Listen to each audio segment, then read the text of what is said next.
ఇట్లా మొత్తం ప్రాజెక్టుని కుప్పగూల్చి మీ ధనదాహానికి బలైపోయిన మేడిగడ్డ, అన్నారం, సుందీల పోవడం వల్ల ఈ రోజు కిందికి వరద జలాలు పోతున్నాయి. 10 సంవత్సరాలు మీరు గోదావరి బేసిన్ మీద ప్రాజెక్టులు కట్టకపోవడం వల్ల ఈరోజు చంద్రబాబు నాయుడు గారు తరలించకపోతా అని ధైర్యంగా చెప్పగలుగుతున్నాడు. 10 సంవత్సరాలు కృష్ణా బేసిన్ మీద మీరు ఏ ఒక్క ప్రాజెక్టు పూర్తి చేయకపోవడం వల్ల నువ్వు సంతకాలు పెట్టి తెలంగాణను మోసం చేసినావు. 811 టీఎంసీ నికర జలాలు అన్నాడు ఉమ్మడి ఆంధ్రప్రదేశ్కి కేటాయింపులు జరిగితే నువ్వే 2015లో పోయి సంతకాలు పెట్టినావు. మా తెలంగాణకు 299 టీఎంసీ చాలు, మీరు 512 టీఎంసీలు తీసుకెళ్ళమని. అదే అనుకుందాం, ఆ 299 టీఎంసీలు అన్న 10 సంవత్సరాలలో ఎప్పుడైనా వాడినవా? మొన్న మొదటిసారి మేము వచ్చినాక 286 టీఎంసీలు వాడినవా? ఈ 10 ఏళ్లలో నువ్వు కల్వకుర్తి కానీ, భీమా కానీ, నెట్టంపాడు కానీ, కోయిల్సాగర్ కానీ, ఎస్ఎల్బిసి కానీ, పాలమూరు రంగారెడ్డి పూర్తి చేసి ఉంటే కనీసం నువ్వు చేసిన దుర్మార్గానికి ఆ నీళ్ళన్న వాడుకునేటోళ్ళం కదా.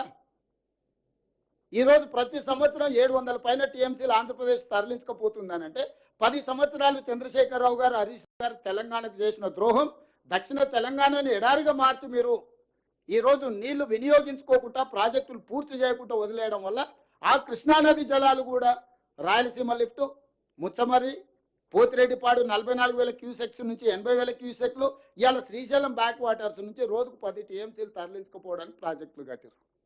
10 ఏళ్లలో ఇద్దరు పల్లికలు ఇచ్చుకుంటూ కూర్చున్నారు. మొత్తం కలిపితే కల్వకుర్తి, రంగారెడ్డి ఏ ప్రాజెక్టు కలిపినా 2 టీఎంసీలు కూడా మనం లిఫ్ట్ చేసుకోలేకపోతున్నాం. ఇది తెలంగాణ దీనమైన పరిస్థితి. ఆనాడు పాలమూరు రంగారెడ్డి ఎత్తిపోతలు జూరాల నుంచి తీసుకుందామని అంటే ఎవడా మీకు చెప్పినాడు, జూరాల నుంచి చిన్నారెడ్డి నీకు తలకాయ లేదు, తల ఆడబెట్టుకుంటాం అని చిన్నారెడ్డిని తిట్టి అడిగిపోయాడు. జూరాల అనేది హెడ్. కృష్ణానది జలాలు మొట్టమొదట అలంపూరు జూరాల దగ్గర ఎంటర్ అయినట్టే తెలంగాణకు తీసుకుంటే శ్రీశైలంలో బ్యాక్ వాటర్స్లో పోతిరెడ్డిపాడో లేకపోతే రాయలసీమనో ముచ్చమర్రో తీసుకోవడానికి అవకాశమే లేకపోతుండే. ఈరోజు జూరాలలో ఎంటర్ అయిన కర్ణాటక నుంచి వచ్చిన నీళ్లు అలా తిరిగి రాయలసీమకు పోయి మళ్ళీ తెలంగాణకు వస్తున్నాయి.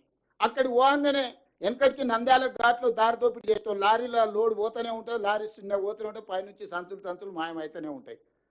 ఇవాళ రాయలసీమ లిఫ్టు, పోతిరెడ్డిపాడు, ఇవాళ ముచ్చమర్రి ఆ ప్రాంతానికి పోయిన నీళ్ళు అక్కడికక్కడనే మాయమైపోతున్నాయి. ఎక్కడ పోయినా తెల్లారిలో చూసే వరకాలు ఏమి కనిపిస్తలేవు.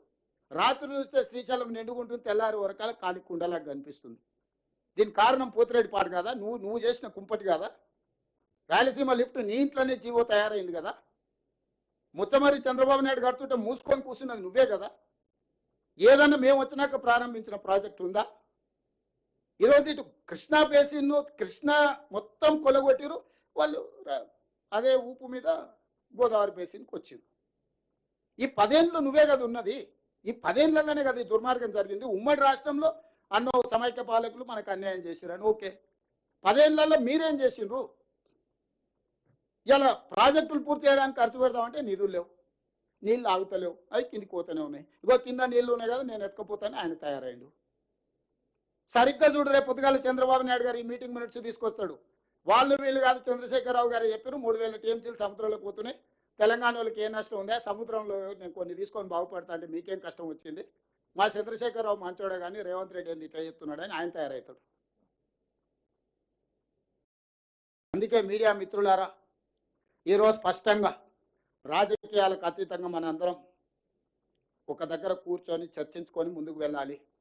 ఈరోజు కేంద్ర ప్రభుత్వం మీద ఒత్తిడి తీసుకురావాలి. మోడీ గారికి చంద్రబాబు నాయుడు గారి అవసరం ఉంది, చంద్రబాబు నాయుడు గారికి గోదావరి జలాల అవసరం ఉంది.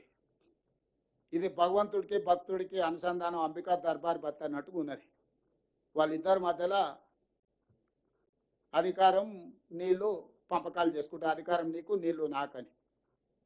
అందుకే ఈరోజు అన్ని వ్యవస్థల దగ్గరికి మేము వెళ్తున్నాము. నాకు ఉత్తమ్ కుమార్ రెడ్డి గారికి ఎలాంటి భేషజాలు లేవు. అందరినీ కలుస్తాం, అందరితో మాట్లాడతాం, సమస్యకు పరిష్కారం కనుగొనడానికి చూస్తాం. కాకపోతే లీగల్ ఫైట్ ఎట్లా చేయాలి, పొలిటికల్ ఫైట్ ఎట్లా చేయాలి, టెక్నికల్గా ఎట్లా ఫైట్ చేయాలో ఫైట్ చేస్తాం.